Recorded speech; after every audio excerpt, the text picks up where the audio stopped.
दरम्यान शीतल तेजवानी फरार असल्याची माहिती, शीतल तेजवानी परदेशात गेल्याचीही माहिती आहे। कोरेगाव पार्क जमीन गैरव्यवहारात शीतल तेजवानीवर गुन्हा दाखल आहे। शीतल तेजवानीवर 2 गुन्हे दाखल झालेत। पुणे जमीन गैरव्यवहार प्रकरणी मास्टरमाइंड शीतल तेजवानी नवऱ्यासह परदेशात पळून गेली आहे का याची खातरजमा करण्यासाठी बावधन पोलीस इमिग्रेशन विभागाकडून माहिती मागवणार आहे। शीतल तेजवानीच्या विरोधात 2 गुन्हे दाखल झालेत, मात्र ती गायब झाली आहे। तिचा फोन बंद लागत असून तिच्या पत्त्यावर देखील ती आढळलेली नाही।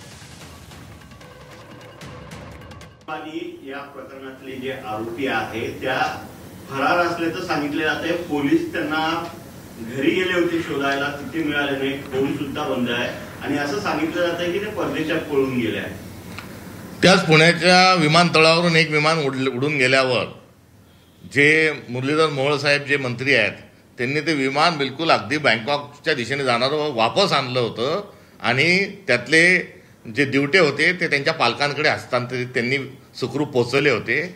आता ती तत्परता कुठे गेली?